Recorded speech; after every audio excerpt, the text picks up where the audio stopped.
Hey friends, welcome back. Today I want to tell you my 7 favorite things about living in Denmark. So if you're new to Denmark, you're planning to move to Denmark, and even if you have been living here for a while, I hope that with this video you get some inspiration and some practical tips on how you can make the most of your life in here. 1.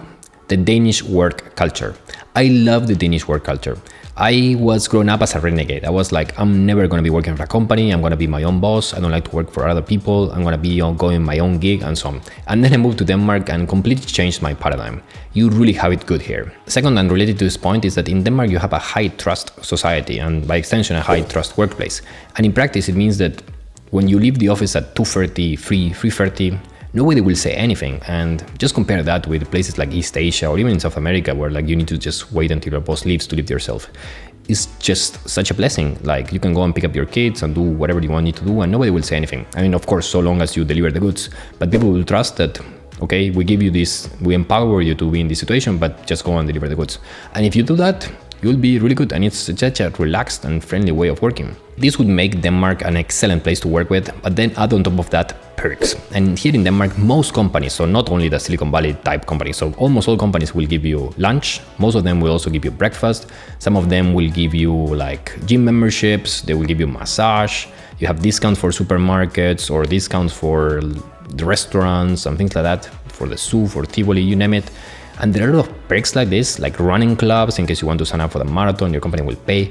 Things like that, I mean, it's not that there's a lot of high monetary value on this, but it just removes a lot of friction from your life. It just makes you feel pampered, and it's nice.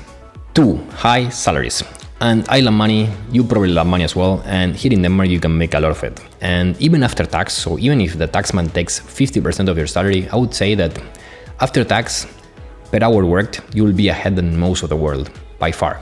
And this per hour work is something that a lot of people don't consider. Here in Denmark, if you go to an office on a first day at 5 o'clock, there's gonna be almost nobody. If you go to the Maersk office, you go to the Carlsberg office, so that's the ones I work, but I bet it's the same in most companies.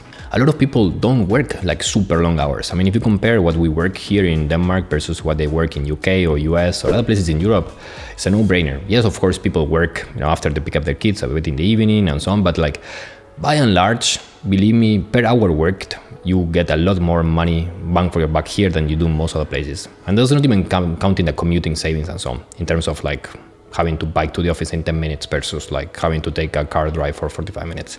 So it's a really good deal. And then on top of that, as I mentioned, in Denmark, you can save a lot of money as well. And I made a video on how you can, the best 5 ways you can do, or you can go with to save money in Denmark. And you will see in this video is that you can save a lot of money here in Denmark, so 20-30% of your salary if you are doing well, or even more perhaps.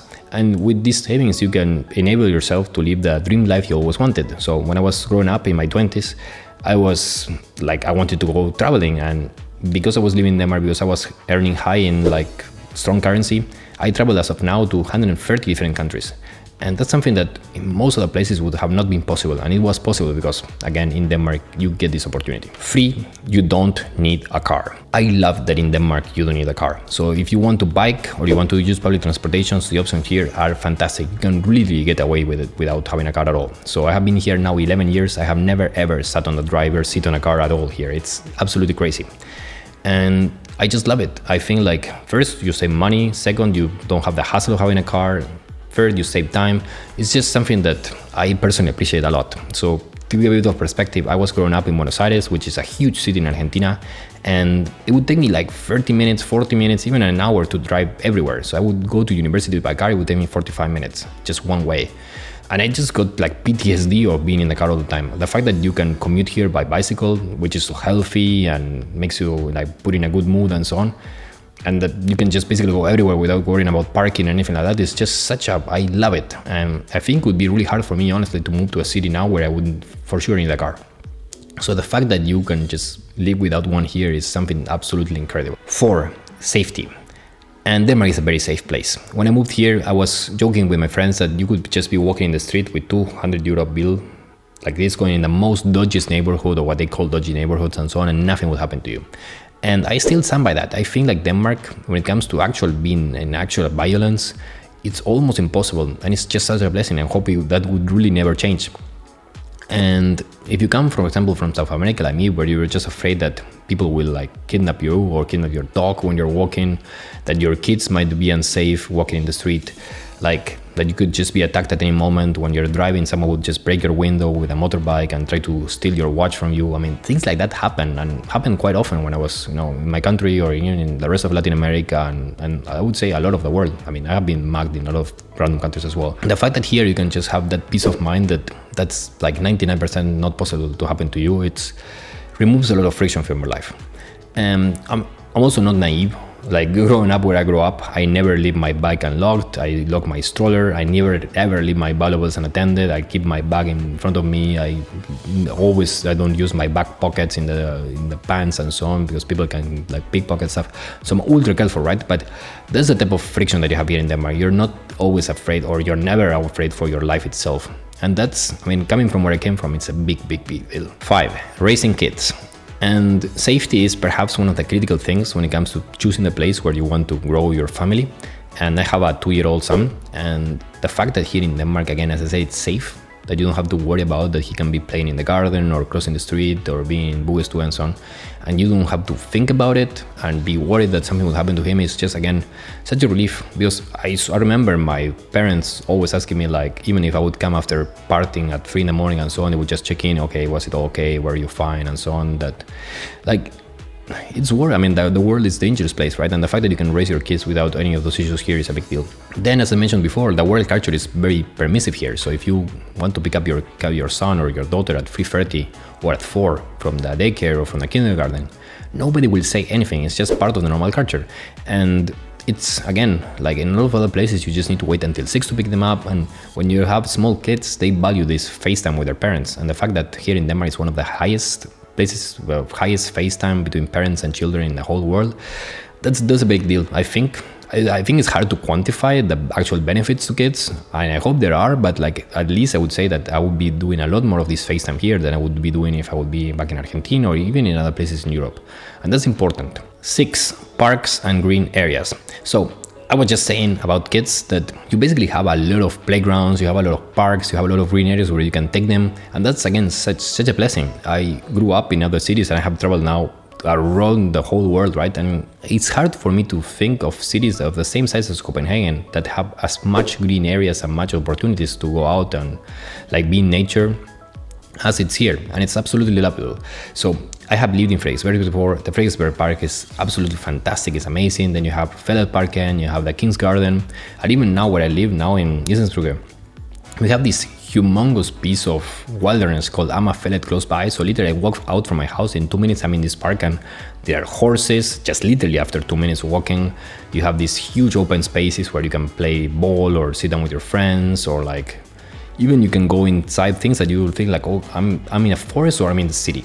And this is a place that is literally like 15 minutes walking from the Rathausplatz, so from the center of the city. It's a big place. It's just fantastic. And this is just parks. Then you have, for example, like the fact that you can just swim almost anywhere in the city here. You can just like feel hot. You just literally, we went, for example, in Mercer, we have the office by the water. With colleagues, we would just sometimes in summer just go put our swimsuits and then just jump from the office to the canal and like just be swimming.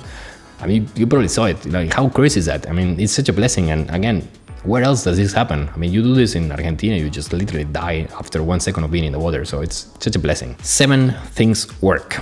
And on this one, like when you compare it with the rest of the world especially, let me give you 2 concrete examples. In Denmark, things run on time, including people. So in Denmark, you can trust that if you have an appointment, you can be there and things will work out. You need to take a blood test and so on, and it's 7:03. Okay, you are 7:03. You can just go ahead and do that. You have a train ride that's supposed to happen at this time. Okay, the train will be there. The metro will be there. There's things running on time.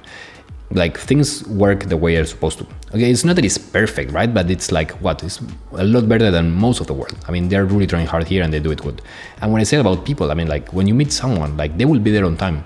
And for example, myself, if I'm like 3 minutes late for something, I'll just be saying, hey, I will be incredibly sad and sorry. So I actually need to apologize and so on. And like, I think this is great.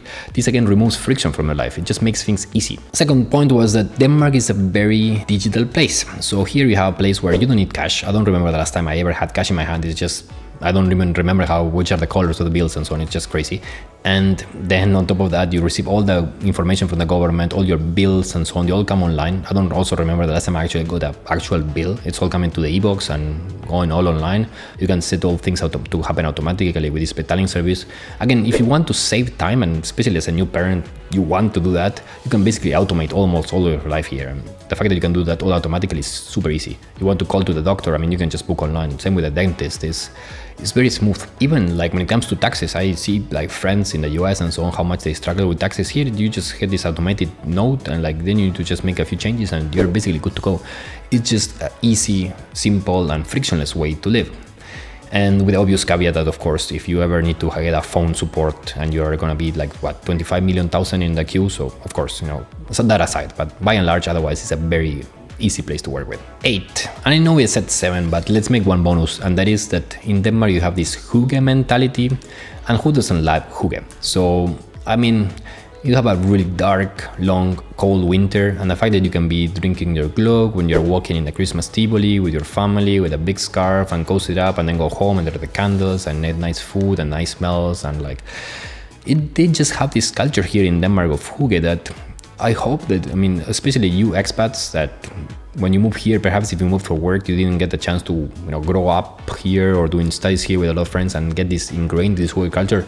Try hard to do so, because it's just nice. It's hard to explain it in a way, but it's just one of those things about Denmark that it makes it really cozy, and again, hygge and hyggelig, and it's very nice. Now, you know what's also very hyggelig? You should smash that subscribe button over here. That's what the hyggelig people do, and that's what you can do to support the channel and at the same time get access to my new videos when they come up. And what YouTube says the best video for you to watch is absolutely this one.